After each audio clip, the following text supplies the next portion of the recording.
Welcome to the Pre Nup, the wedding obsessed podcast designed to help you plan your dream day. I'm your host, Adriana, and each week I'm joined by the industry's top professionals, celebs, influencers, and friends who are sharing their best tips, advice, and mistakes they've made so you don't have to. The Pre Nup is a Love Stories TV podcast. This episode is brought to you by Suit Shop.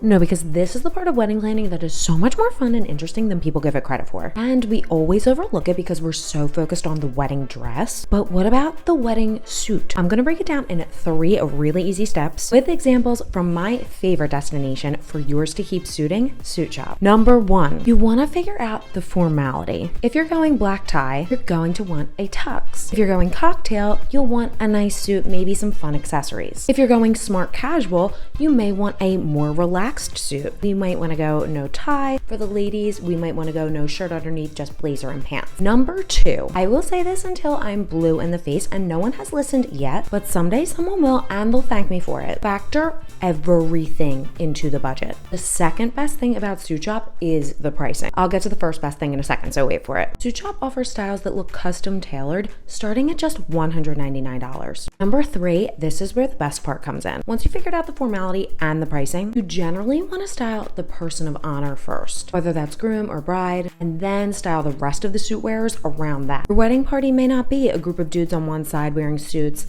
and bridesmaids on the other wearing dresses. The best part about Suit Shop is that there's something for everybody. Suit Shop makes coordinating your wedding looks for yourself and your loved ones really fun and chic. Regardless of their shape, size, gender, age, style, find something that suits you. Yours to keep starting at $199. Visit suitshop.com to get started. Today we are chatting with Rachel Behar of Rachel Behar Events. Her one-of-a-kind luxury weddings have been featured in Brides, New York Times, The Knot, just to name a few.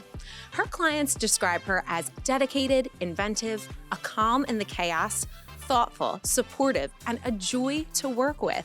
Rachel, welcome to the prenup. Thank you. Thank you so much for having me. I'm so glad you're here. And I actually took those from real reviews from your clients. And if anyone does do a quick search, you have 5-star ratings across the board from everyone, which just speaks volumes. Like, that's really hard to do.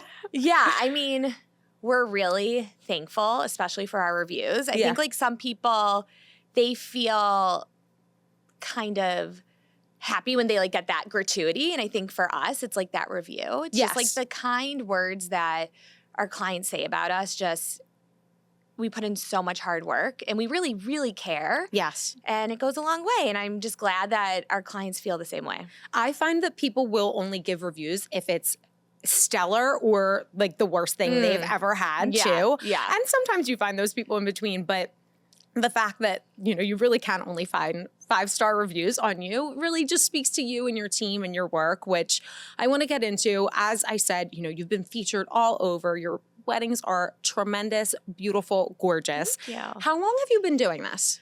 Great question. So I've technically been in the industry for 14 years. Okay. But for a decade before starting my own business, I worked on the catering side, hotel side, restaurant, and venue side. So I really did it all before launching my own business. Yes.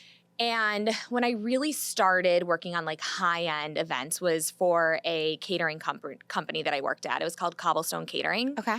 And I got to work with like all the other high-end planners. So as the caterer, I mean, you're doing pretty much like the skeleton, the backbone of the event, like the staffing, the rentals, the food and drink, the every single thing that's needed. And your vendors are leaning on you to make sure you're like executing the event properly. Right. But I got to be behind the scenes and work with all these big names and really study and learn and also see what the back end looked like their documents, what their run of show looked like, how unorganized maybe it was and maybe what we could do better. And I learned a lot through that. I bet you did. Yeah. So take me back to the early times. Like, think about maybe either your first wedding or one of your first events. What is something that sticks out to you from those early days? Sure. How much time everything takes. I think people truly underestimate how much time it takes to check in every single escort card, to put that in an alphabetical order, to make sure that the menus, if you're doing assigned seating with the names on it, so that's like the place card, that like it's in order so that when you're putting it down, it's quick. All those little details, assembling your invitations. Like, I always try to tell my couples, like, have the stationary vendor do it. Yeah. Because, even my personal wedding years ago, like, we actually did them ourselves because we thought that it would, like, save money to assemble them. The $500, like, our invitations were insane, and it took me, like, I'm not kidding, 6 weeks to do, and I still had PTSD over it. Literally. Like, pay that $500 for your vendor to do it. But it's just all the little details that are so necessary, so important. Like, we're all human. Yes. Mistakes happen, right? Of course. And so, like, you want to check in everything days before the event, because what if something is spelt wrong? What if something's missing? Right. That's on you as the planner. If I just showed up the day of and opened up the packaging and an escort card is missing, like, sure, technically it was the stationary vendor's fault, but then it's my fault because I didn't check it in before. So it's like all those things that I've learned, the little things that take a lot of time, that I think makes such a big difference. Yeah, as first in command, it falls on you. Any issue for any vendor, that's what it comes down to. It's the planner is the troubleshooter and the therapist and all these other roles that are mixed into one when we're planning a wedding. Absolutely. I think a mentor of mine recently really said it perfectly. It's not my fault, but it's my problem. Yes. And that's how we have to approach everything as the planner, because even though we're sourcing these vendors that should be all tried and true, again, nobody's a robot. Like, everybody's human, so things happen. And when they happen, it's our job to fix them. And, like, I think that's why it's a blessing and a curse that we are really empathetic and we really care so, so, so much. Yes. And it's a good thing because our clients love that about us, but it also is a bad thing because there's not that, like, middle ground where we can, like, regulate how we feel because we care so much. Yes. And then it's our problem to fix. And we really want to fix the problems. Like, I don't want to go to my client and say, like, hey, this is what this person did or this is what's going on. Like, no, I never want them to know. Exactly. Ever. Exactly. Ever. I was just talking with a bride about this because there was a mix-up with her hotel. So essentially the block that we had booked for their wedding, hotel was supposed to be finished in May, and they told us for the September wedding that it is not going to be finished. Okay, yeah. So we had to pivot, and, like, truly not that big of a deal. But I lined up all the options. Before I even called her, I was like, all right, these are our options. This is what they're going to offer us, whatever. So I call her. I'm like, hey, I have bad news and good news, and I'll start with the bad news. And I tell her what happened. I said, but the good news is these are our options, and they're all good options, and you choose from them. And she's like, I feel so bad that you've been dealing with this. You didn't tell me. I'm like, that's why you hire someone. And that's our job. Yeah. Literally. Exactly. Yeah. I just had that with, like, even a stationery for an invitation. Like, something my client wanted to assemble them herself. Okay, fine. Yes. And a piece of, like, it was this belly wrap, the vellum belly wrap, was produced wrong. And she felt so bad reaching out to me. And I'm like, this is my job. Yes. Like, it's my job. I will go to the vendor. I will make sure this is solved. We had it corrected, overnighted, and then they're still going out the door when they're supposed to. And she kind of seemed like she felt bad that I was doing that. But I'm like, this is what I do. Like, I fix problems. And there's so much always going on behind the scenes. Like, the amount of emails between one vendor in particular to get us to that event can literally be hundreds. It, like, hurts when I look at it. I'm like, what? This is insane. But my client, two emails, maybe they'll know. They have no idea. Exactly. And they shouldn't. And that's what you want. And that's why people go to someone like you. They go to the best of the best because it is a part-time or full-time job, however you want to slice it, however your wedding is going. But you don't want to take on all of those hundreds of emails as the bride or groom. You want to be able to go and enjoy yourself. Yeah. That's why I was laughing about your bride who wanted to do, her own things for the stationery. I always tell brides, I'm like, listen, if you want to do it yourself and you're really hell-bent on it and, okay, go for it. But what's probably going to happen is we're going to end up wasting time, which is going to end up wasting money, because at the end of the day, you're still going to want the pro to do it, because when something goes wrong, and I hate to be pessimistic like that, but trusting the professionals is so important, and offloading those kinds of things, because the couples will still have plenty to do. Exactly. And that's how I kind of think about it. When it rains, it pours. And I feel like whenever a couple is planning their wedding, other things happen in life. Yes. So many things in their personal life that I want our clients to focus on that. Focus on any of the things that might be happening in your family, at work. For some reason, I mean, it makes sense, but a lot of our clients move around the time of their wedding. So many. I even did that myself. Like, it just kind of happens with the timeline. Sure. Life goes on, and like, let your planner handle everything related to the wedding so that you can focus on the other things that honestly matter so much more. Like, if there's anything going on in your personal life, deal with that. Have a clear head and know that, like, my planner is taking care of me. Like, they have us, everything's taken care of. And also just kind of going back to the communication with vendors of how long it takes. Like, I only want our clients to walk into their wedding day having the best vibes about the vendors that they've worked with, you know? And I think if you know how much time it takes to get to the finish line, you're going to have these different feelings and vibes about it. You're going to feel maybe some tension, and you don't want that. You want to go into your day feeling so good about everybody that's involved. So, like, let your planner deal with that.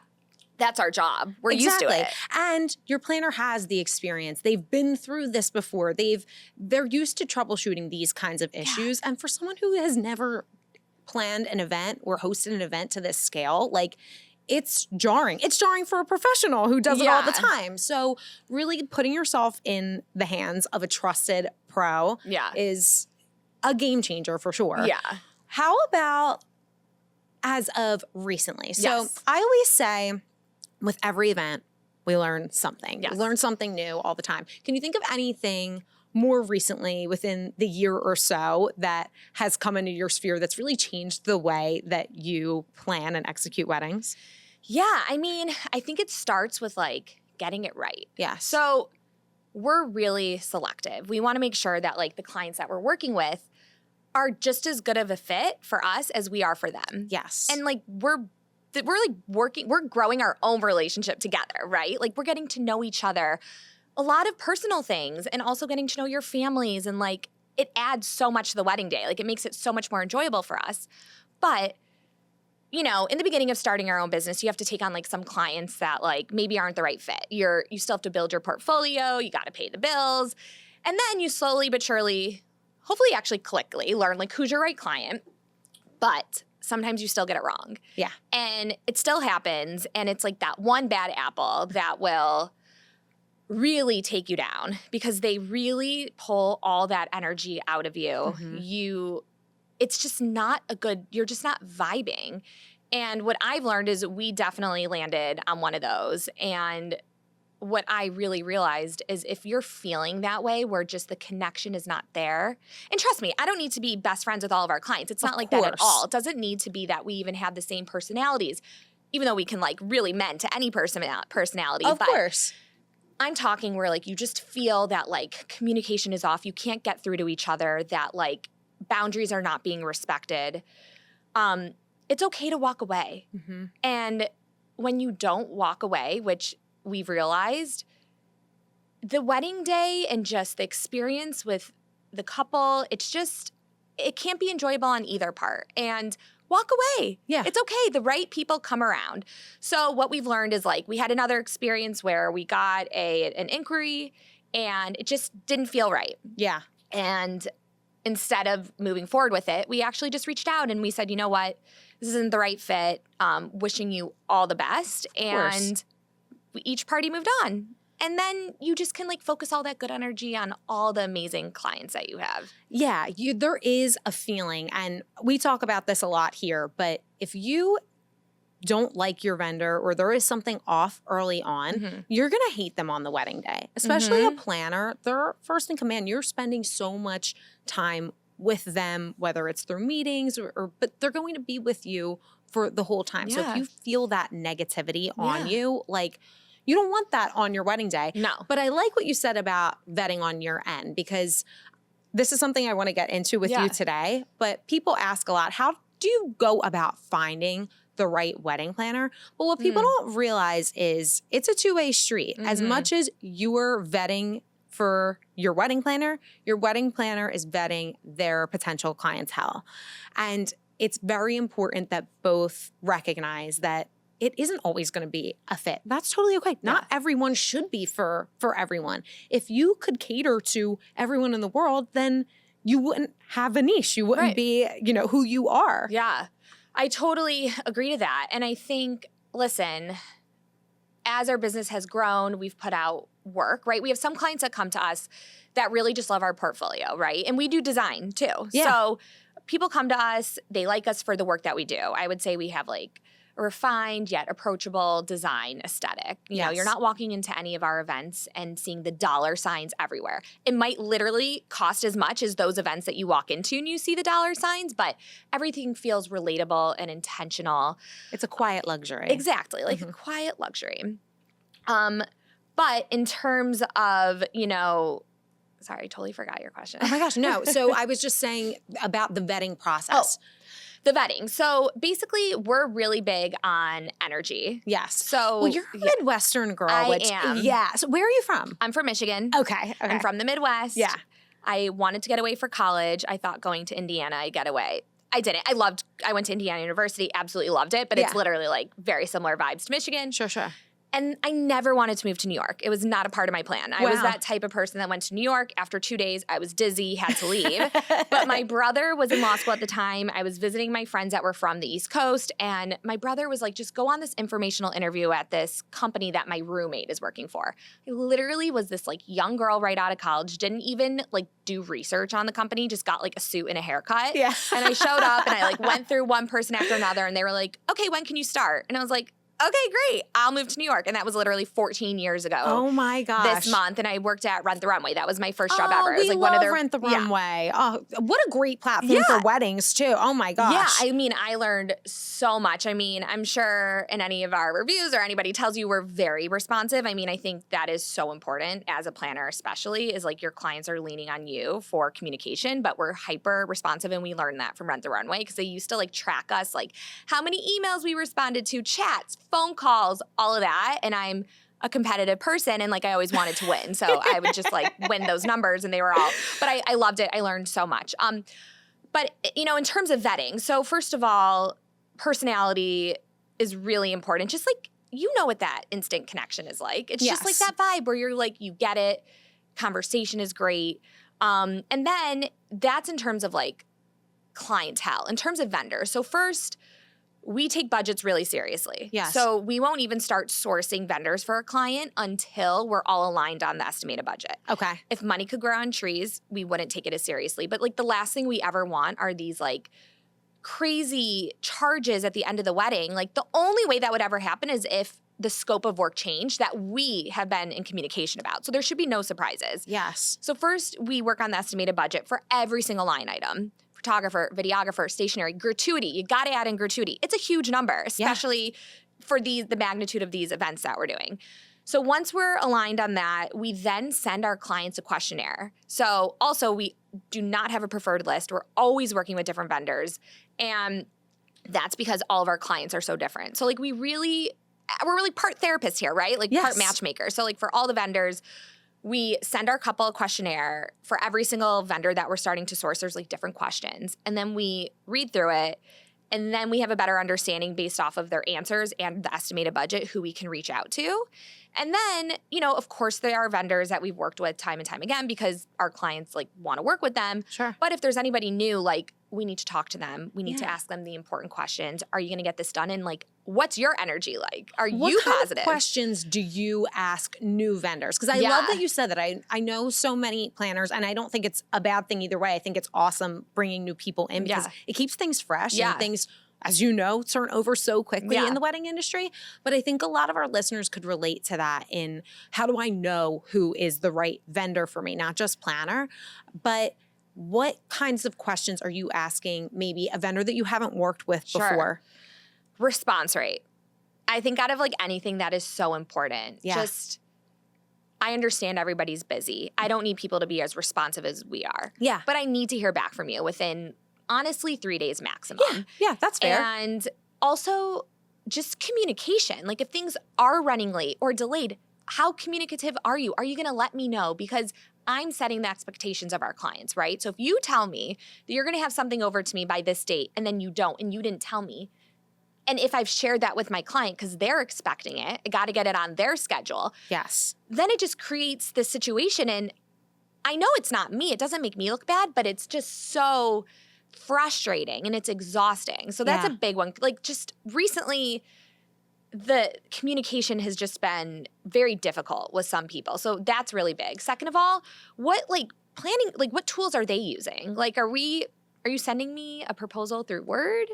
In the nicest way, like if we're working in the luxury market, every single proposal should be customized. It should be in a PDF. Yes. Time and time again, I'm still getting proposals like in Word. So that's always something. Yeah.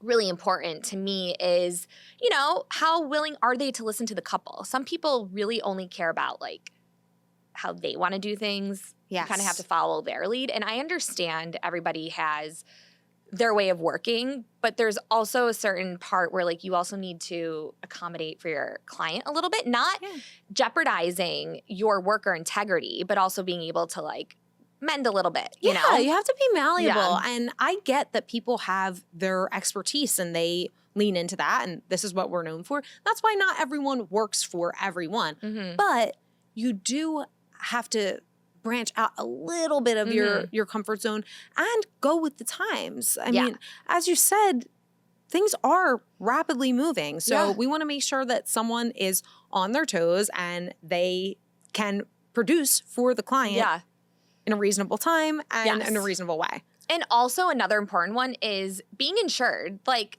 everybody needs a certificate of insurance, especially working in this market. And there are still so many vendors that don't have a COI. Yeah. It's shocking. I mean, anyways, so that's really important because like we can't work with you unless you have a certificate of insurance. Like not going to happen. Absolutely. Yeah. And then if people are responsive, the energy's there. Of course, I also like to connect with other planners that have worked with vendors. So like we have a community. The planners, at least in New York, the tri-state area, are all amazing. Like we're all friends. And I think that's so beautiful in our market. Like there's enough business to go around. But I like to lean on this community as well if there's somebody I haven't worked with before. So to really ask them. And that goes a long way too. So also to vendors out there, just like know that like we also are a close-knit community of planners. Yes. And you want to always put your best foot forward. It doesn't mean everything always needs to be perfect, but like we are getting the reviews from like our colleagues. And I think personally, that's way more important to me than even like what the review is online. Like I want to know from my colleagues, like what was it like working with you? That goes a long way too. So also that's important. I won't also work with another vendor if like a planner in our network has nothing to like say about them. Sure. Because things always happen. Yes. And, I want our clients to feel that their event is completely reflective of them. And I'm not going to, like, if there's a vendor that my couple wants to work with that maybe, a planner has never worked with them and there's somebody new, I'm not going to say flat out no. Like, this is your wedding. It is not my wedding. But I'm going to share with you my insight. And I'm just going to say, these are what my experiences have been in the past working with someone new. I support you however you want to move forward with them or not.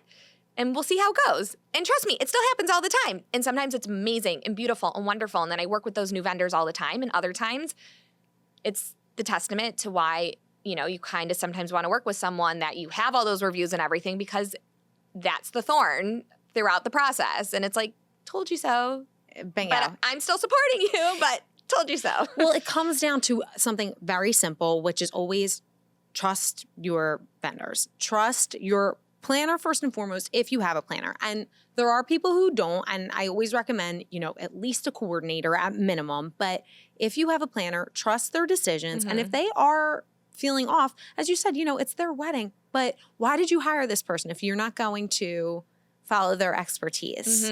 And especially for people who most of your couples, I'm sure, have never done anything to this scope before. So you're not telling them this for your health. Like, you would never want someone to not get business. But if you're seeing red flags, you've done this a million times. And I think that's a really good red flag, what you said earlier about the communication piece.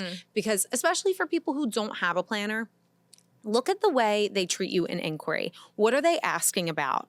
How quickly are they getting back to you? What do they seem concerned with? Is that off-putting to you? I was just talking to a bride who reached out to a planner in Italy, and I won't say the name of the planner, but the only thing she said was, this is what my minimum budget is for couples, and like never asked anything about them. She was just so curt, and it's like, yeah, of course, at the end of the day, it's about, we have to earn a living, right? Sure. Like, we're not doing it for free. Yeah. But there has to be some sort of care or consideration. Yeah. And if you notice that up front that there is not, then you might notice that through the process. I hear that. So here's my thing.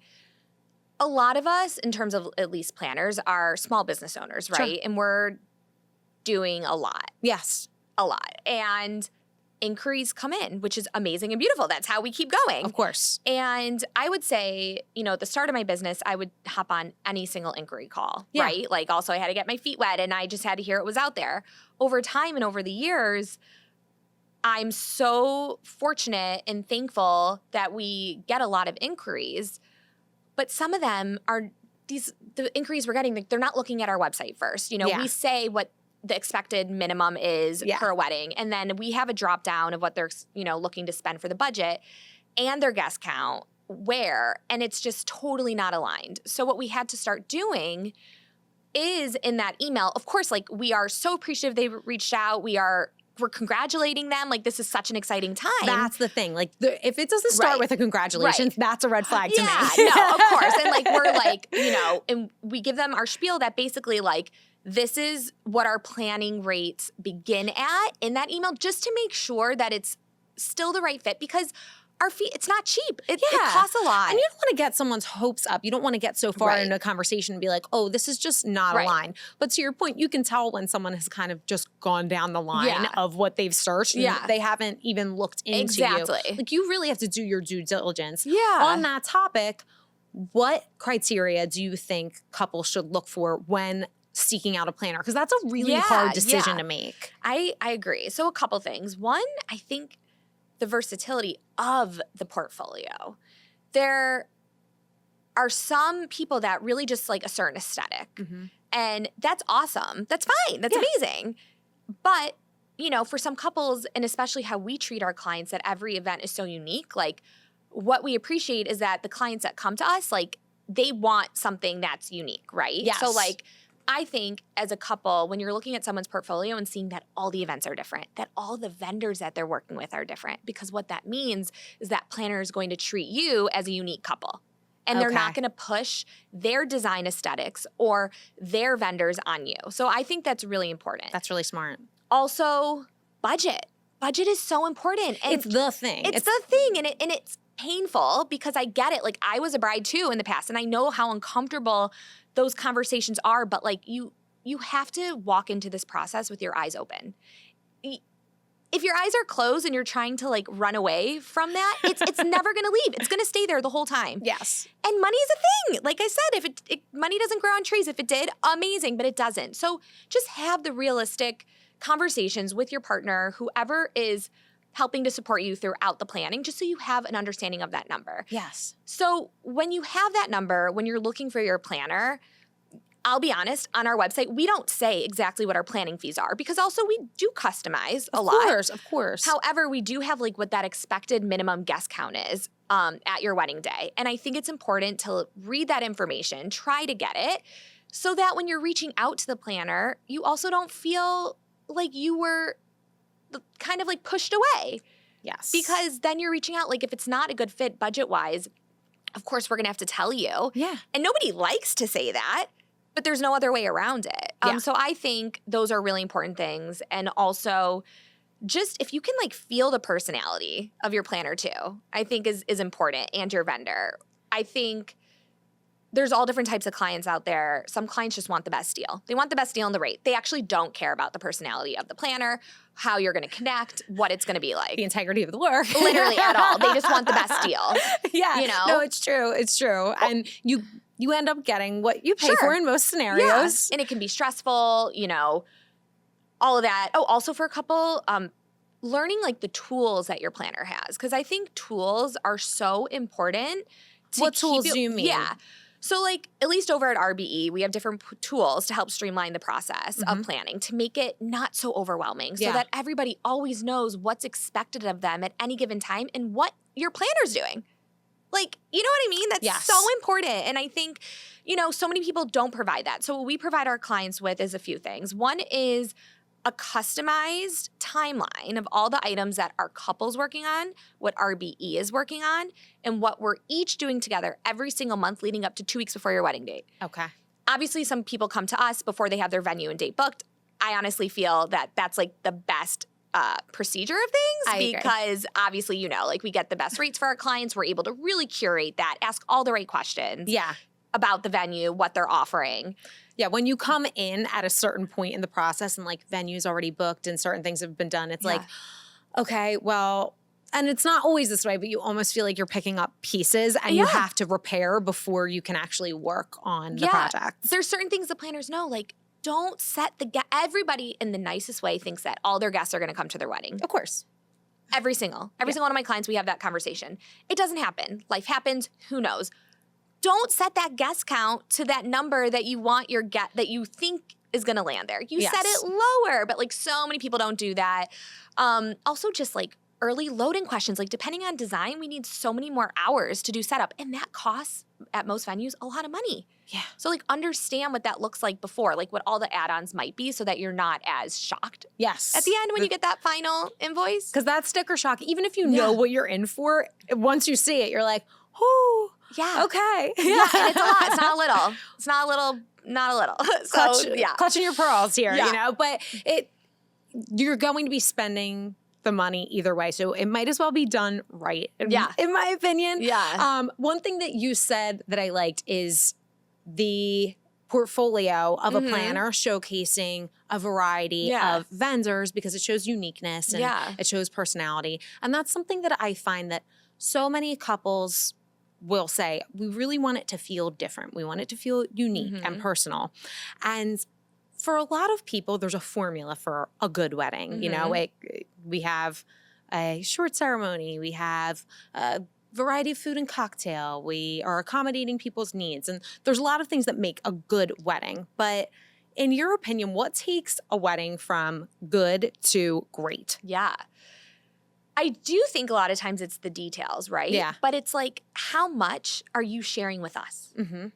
So that's so important. Like, you need to open up yourselves to us to tell us like what your interests are, what your favorite restaurant is, your favorite food. I mean, whenever we sign on a new couple, we have them fill out a get to know you form. And a lot of these things we're even asking them, honestly, even in there is like, what's your favorite drink? Because a lot of times the day of the wedding, the caterer might not know, but we're like, oh, we know because it's like literally there. But if you're like sharing your favorite vacation, your favorite restaurant, things you like to do, activities and hobbies, we can then personalize your wedding even more. Like we have a wedding coming up and it's hyper like personalized, and that was really important to our couple. And what they shared with us throughout everything is just like food was so important to them. Everything from like long games. And literally we have for part of their cocktail hour, like cornhole, giant chain gun, all of it has their custom, beautiful emblem in everything. They really like a certain type of cocktail. We literally have like metal swizzle sticks within that too. We have, our client loves like napkins and material. We have like custom napkins with everything, but this is all the information that they shared with us. So I think that's really important because we'll get inquiries and couples want something that's hyper personalized. And I'm like, great, that's amazing. Yes. By doing that, though, we need to learn from you what's important to you, what you like. We can make anything happen. You just have to share. Yes. And I think also just being mindful of the guest experience, like being honest in New York, we do a lot of these flips, right? So like where the ceremony is, and you go to cocktail hour, and where ceremony was, we're turning that into the reception. A lot of times there's a lot of moving pieces, right? Of course. But just being mindful of that and ensuring that if there's a flow, like what are you doing in each area? Where are you putting that gift box? Where are you putting the escort cards? Where are you positioning your staff so that people have a really clear understanding of what the flow is and where they're going? Just making it really like user-friendly, yes, I think is really important too.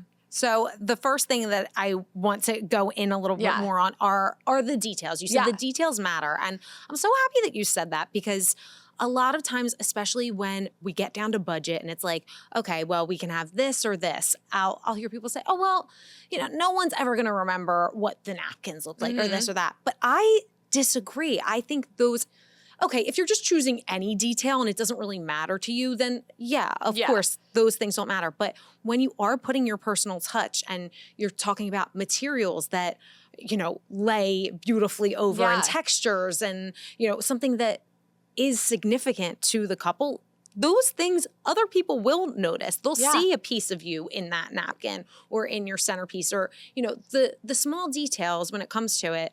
I think it's really important that you said share that with your planner, because even the smallest thing, a vacation spot that we like to go, like those little tiny things, that's the personalization piece that takes it from an average wedding, like, oh, we had a great time, there was good food, there was good music, we danced, to like, oh, this felt very representative of the couple, in addition to it being tremendously enjoyable. Yeah. I think at the end of the day, no matter what, as a couple, you have to be planning this wedding for you, right? This is your wedding.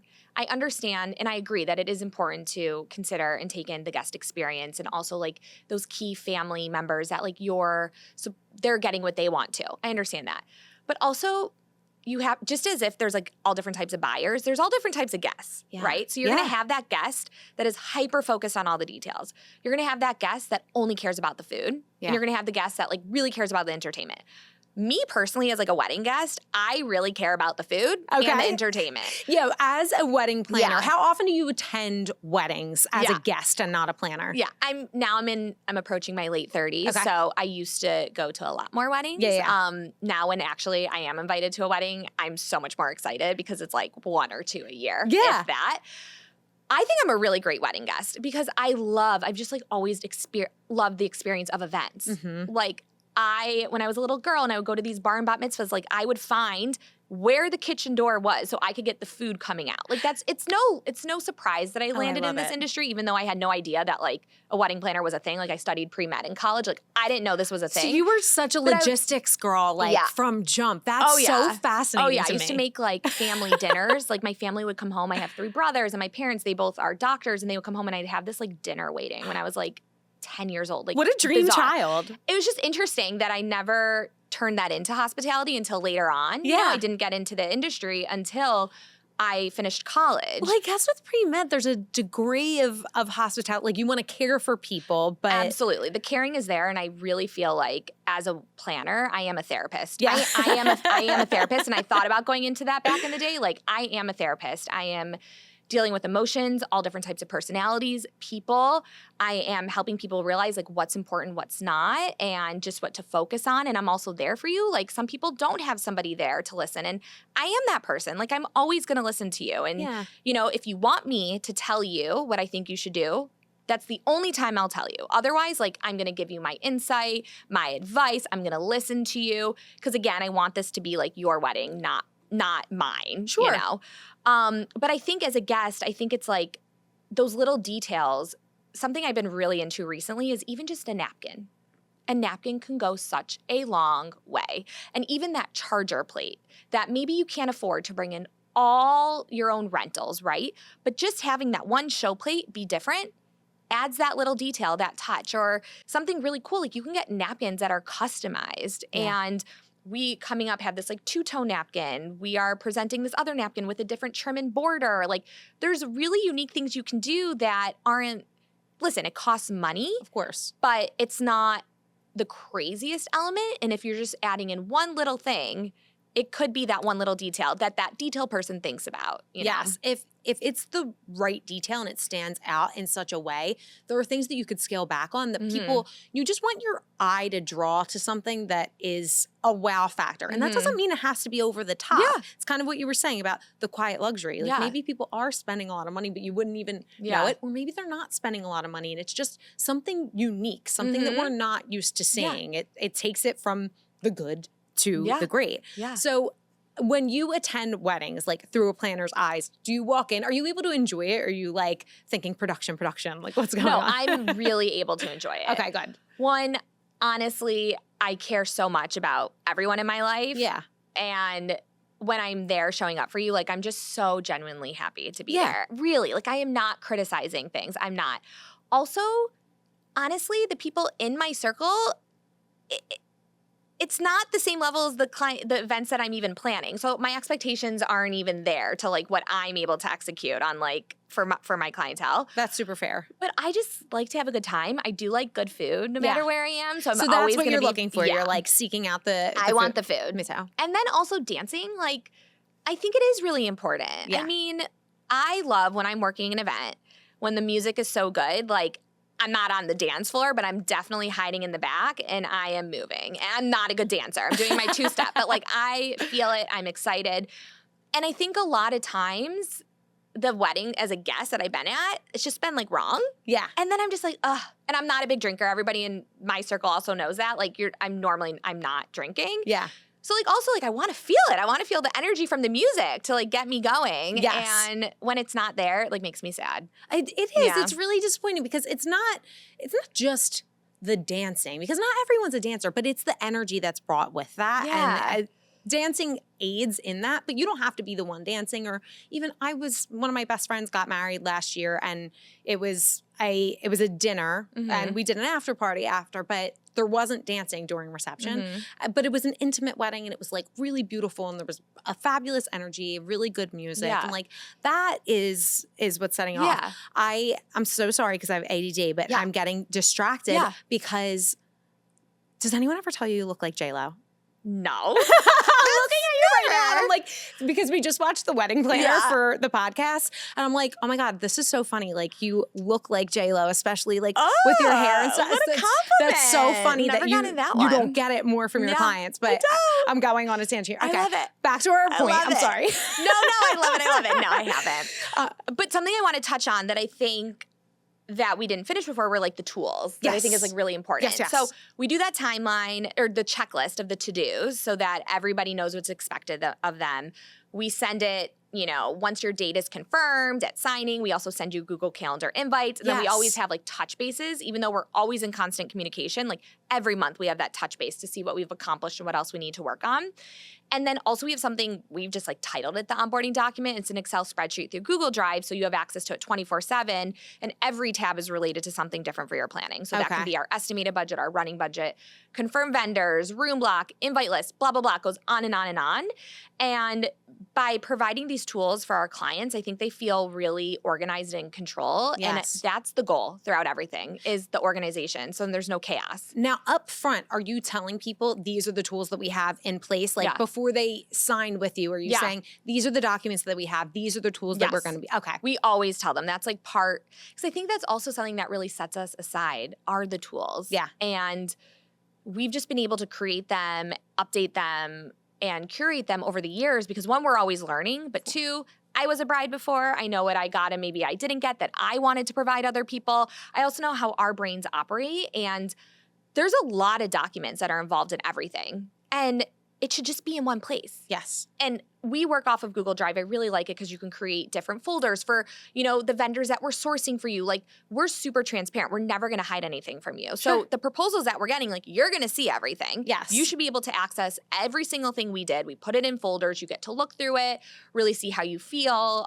So just keeping everything just in one place, I just think really helps streamline the process. I don't know how to do it any other way. Yes. It's just how I just feel that you have to see what's in front of you.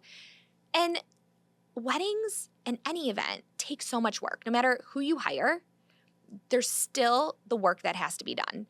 If I've only had one client in all my years that came to me and said, Rachel, here's my budget, do whatever you want. Wow.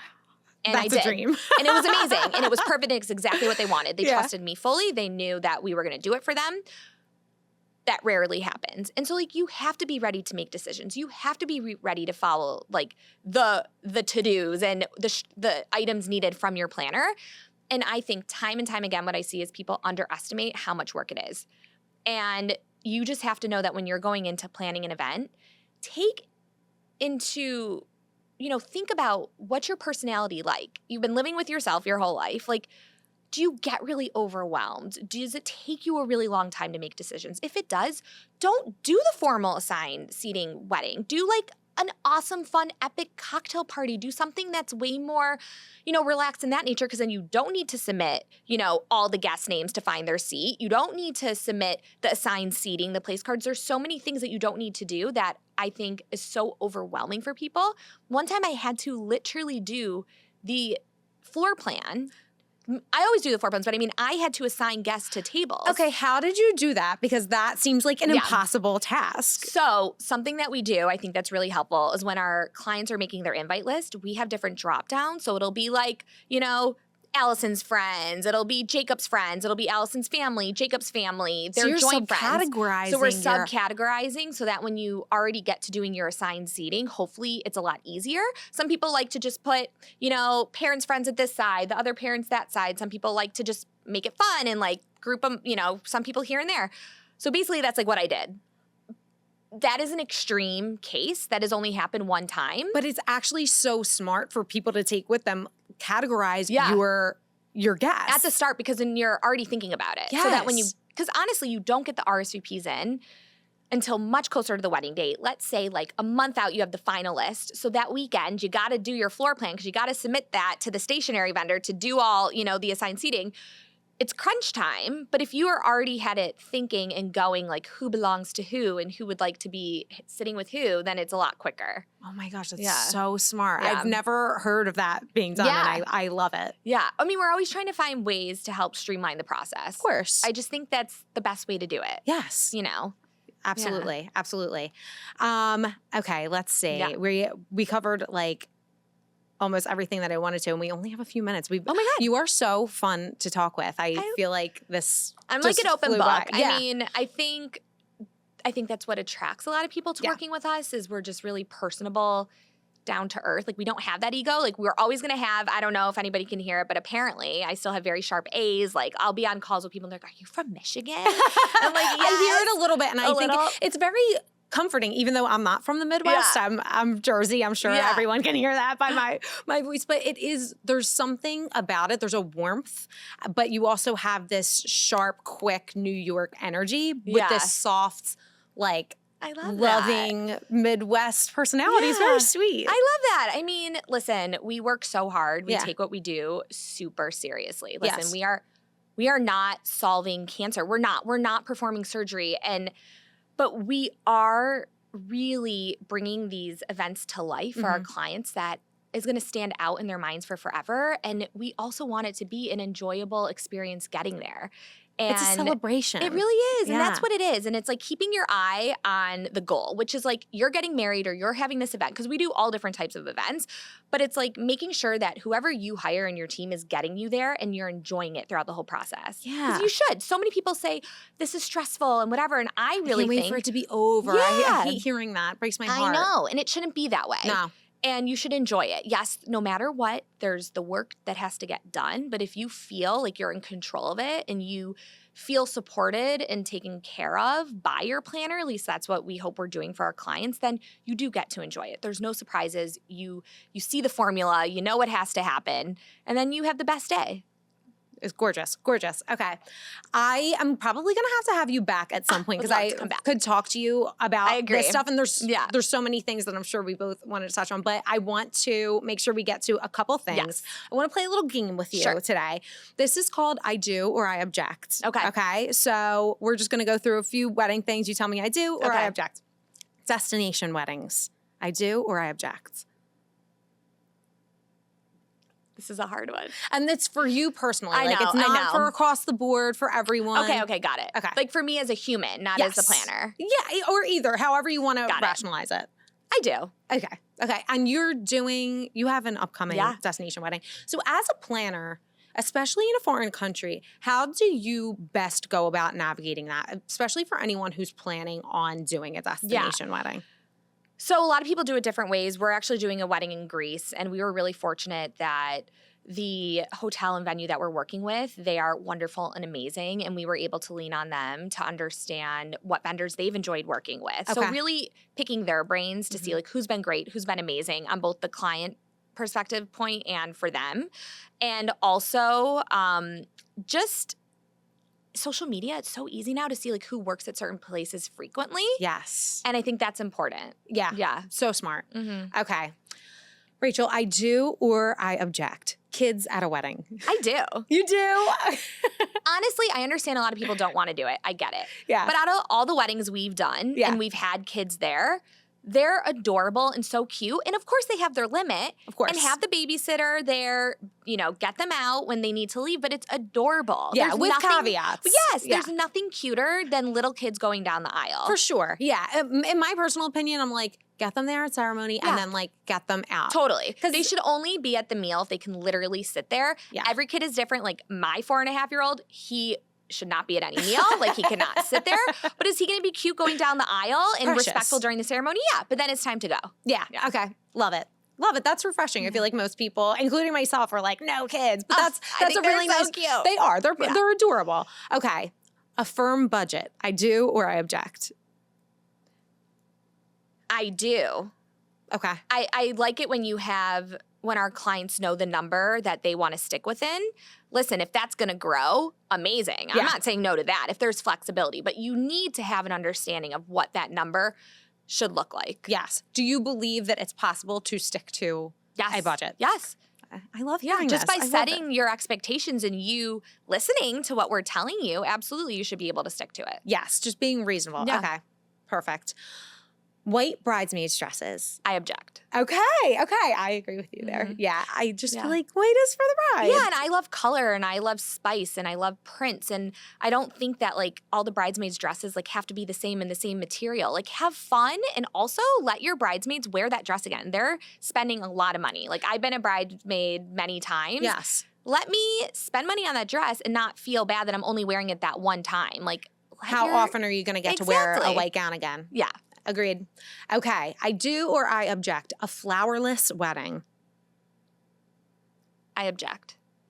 It doesn't have to be a lot of flowers. We just did a wedding that had, honestly, mostly candles for the tablescape, and it was epic and amazing. But like, there were flowers for the ceremony. There were some flowers minimally in some of the round tables, like little touches. It just adds a little life. Yeah, it doesn't have to be a lot, but I think you need just something. a little something. Love it.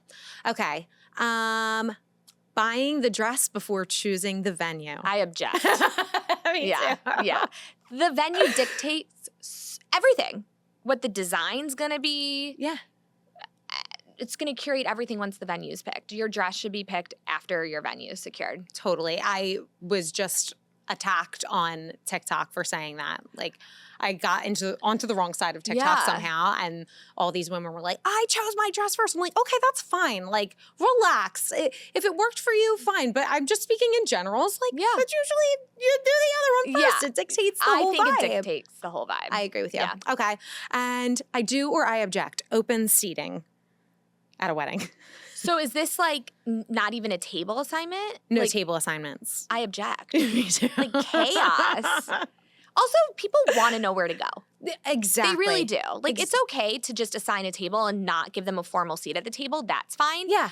But, like, help your guests out. A little guidance. Yes. Yes. It can be overwhelming for them, too. And Absolutely. if you're thinking of guest experience, I think a lot of people think, oh, well, I don't want to put them somewhere and we want our guests to have a good time. No, trust me. They will sit, eat, and then they'll go mingle with who they want to. And they're going to have a good time. Everybody's there for you. Yes. Like, just remember that. Yes. The whole time. Even, just don't worry. They're happy. Even if the meal isn't so great that I look out for, or the music isn't, I'm still so happy that I'm just there for you. Yes. Beautiful. All right, Rachel, every episode we do something called premarital counseling. Okay. So one of our listeners will write in if they have a question or something they just need advice on. We always keep things anonymous if anyone wants to write in. But today's is, I named her Maggie May. It's not her real name, but she's a February 2025 bride. And this is her concern. Okay. Maggie May says, okay, how do I tell our parents to stop talking to people about the wedding because they are not invited?